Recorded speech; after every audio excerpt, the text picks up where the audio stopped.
웨스트젯이 기본 요금제 대신 초저가 요금제를 도입하면서 승객들의 조롱과 불만이 쏟아지고 있습니다.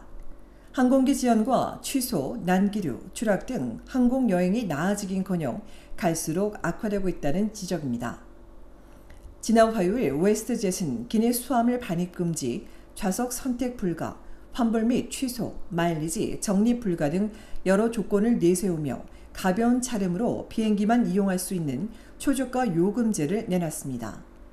그럼에도 6월 말 토론토 캘거리 간 왕복 초저가 요금은 무려 $650에 달했습니다. 항공사는 탑승 절차를 신속하게 처리하고 경쟁력 있는 가격을 제공할 것이라고 밝혔으나 그동안 웨스트젯을 이용해온 승객들은 불만을 터뜨렸습니다. 갈아입을 옷 없이 갔다가 집에만 머무르라는 것이냐부터 좌석만 주는 건 말도 안 된다. 다음엔 기내 산소 제공에도 돈을 받을 것이다. 비행기를 직접 밀어야 할인해 줄 것이냐는 등의 항의와 조롱이 이어졌습니다.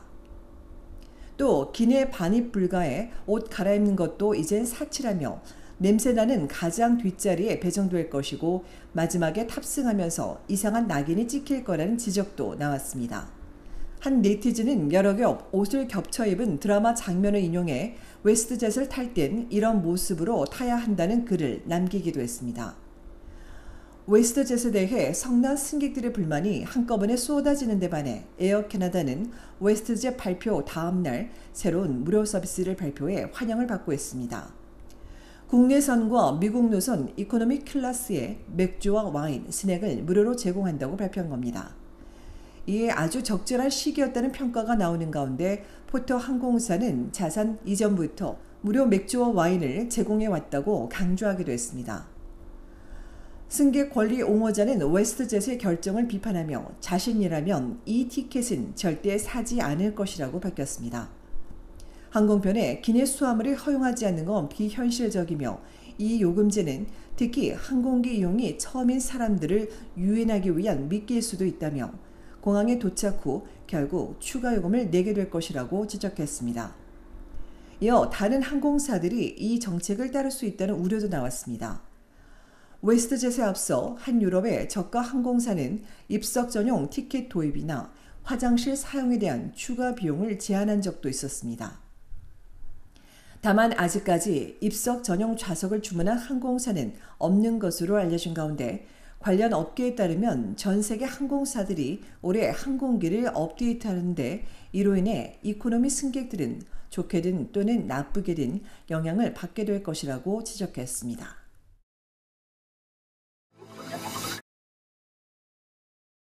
온타리오주 토론토에서 100년 넘는 역사가 담긴 교회의 불이 나 지붕과 교회당이 붕괴하는 등 큰 피해가 났습니다.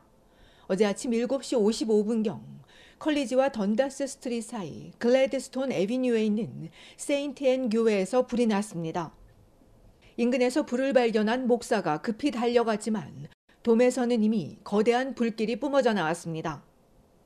4단계 화재 경보가 발동된 가운데 소방당국이 뒷문으로 진입했지만 10분 후 지붕이 붕괴되기 시작했고 큰 불은 모든 것을 태우기에 충분했습니다. 1862년 세워진 뒤 1907년 성공의 교회론 캐나다에서 유일하게 비잔틴 양식의 도명 지붕인 지금의 모습으로 건축된 교회는 1996년엔 국가 역사 유적지로 지정됐습니다. 특별히 교회 내부엔 캐나다의 상징 그룹 오브 세븐의 멤버 3명이 1923년 완성한 16개에서 18개에 달하는 예수의 생애 벽화가 천장과 벽을 장식하고 있었습니다. 하지만 이번 화재로 잃게 되자 교회와 공동체 시민들은 엄청난 손실이라며 캐나다 문화의 보석인 유적이 훼손됐다고 탄식했습니다. 경찰 당국은 불이 날 당시 교회 안에 사람이 없어 인명피해는 없었다며 아직 수사 초기 단계지만 방화로 보이진 않는다고 밝혔습니다. 이어 온라인 제보 포털을 개설했다며 동영상이나 사진 등을 제보해 줄 것을 부탁했습니다. 오늘 낮까지 정확한 화재의 원인은 밝혀지지 않았습니다. 교회 목사에 따르면 전날 밤 교회 문은 잠겨 있었고 모든 조명도 꺼진 것으로 알려졌습니다.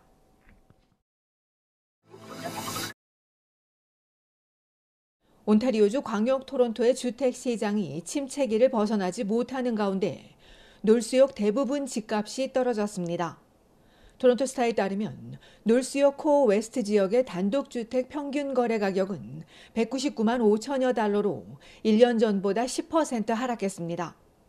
다만 한 달 전보다는 소폭 오른 가운데 콘도의 평균 가격은 73만여 달러로 한 달 전보다 3%, 1년 전과 비교해도 1% 낮은 수준입니다. 놀수역 코어 이스트의 단독주택은 229만여 달러에 그쳐 한 달 전보다 10%, 1년 전에 비해서도 6% 하락했습니다. 콘도 역시 한 달 새 6%, 1년 전보다 8% 하락한 74만여 달러입니다. 놀수역 중심 인근 지역도 크게 다르지 않았습니다.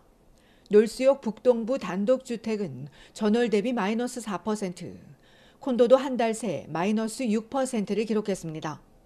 다만 콘도형 타운하우스는 지난달 100만 달러를 넘어서며 한 달 새 20%, 연간 10% 올랐습니다. 반대로 베더스트 매너와 클랜턴 파크 지역은 단독주택이 월간 마이너스 10%, 연간으로도 13% 하락했습니다. 리치몬드 1은 주택에 따라 달라져 단독주택이 214만여 달러로 한 달 동안 3%, 1년 새 4% 올랐습니다. 이에 반해 반단독은 월간 3%, 연간 6% 떨어졌고 콘도도 소폭 하락했습니다. 한편 지난달 전국의 임대료가 또다시 역대 최고치를 갈아치웠습니다.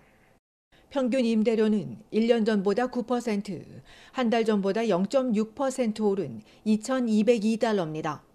평균 임대료가 2,200달러를 넘긴 건 이번이 처음입니다. 원베드룸은 1,900여 달러로 11%, 투베드룸도 2,300여 달러로 12% 올랐습니다. 서스캐처원과 엘버타, 노바스코샤주가 임대료 인상을 주도한 가운데 퀘벡과 매니토바주도 상승했습니다. 반면 밴쿠버와 토론토는 1년 전과 비교해 평균 임대료가 각각 4%와 0.9% 떨어졌습니다.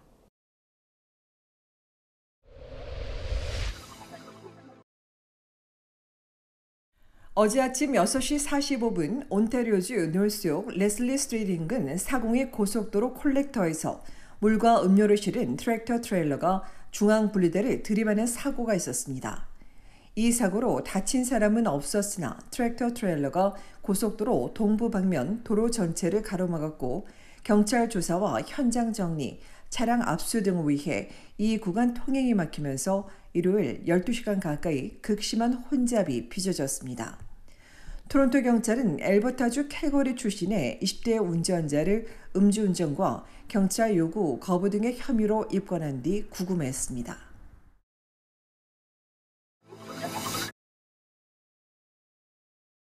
온타리오주 토론토 경찰이 빅토리아 파크와 댄포스 애비뉴 인근 아파트에서 성매매를 한 50대 남녀 일당을 검거하고 추가 피해자들의 제보를 요청했습니다. 경찰에 따르면 일당은 2013년 피해 여성에게 불법 약물을 강제로 먹인 뒤 성매매를 강요하고 성폭행했으며 온라인으로 불법 성매매를 광고하고 여성에게 불법 약물을 계속 투여한 혐의도 받고 있습니다. 지난해 8월 수사를 시작해 지난주 수요일 토론토에서 일당 2명을 체포하고 인신매매와 강제 감금, 성매매 알선 등의 혐의로 기소한 전담팀은 추가 피해자들이 더 있을 것으로 보인다며 적극 신고해 줄 것을 요청했습니다.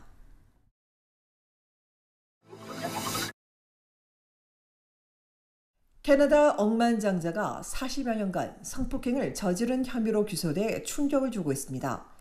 온타리오주 필지역 경찰은 지난주 금요일 자동차 부품 업체인 매그나의 설립자인 오로라 출신의 억만장자 91세 프랭크 스트로나크를 성폭행과 강제추행, 강제 감금 등의 혐의로 체포했으며 이후 조건부로 석방했다고 밝혔습니다.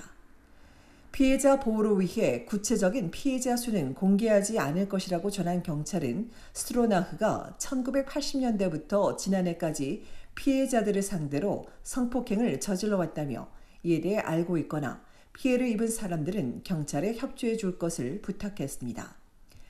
한편 과거 캐나다 국민 훈장을 받은 바 있는 스트로나크는 현재 모든 혐의를 부인하고 있으며 이 소식이 알려지자 메그나 측은 스트로나흐가 2010년 이후부턴 회사와 그 어떤 관계도 맺고 있지 않다고 강조했습니다.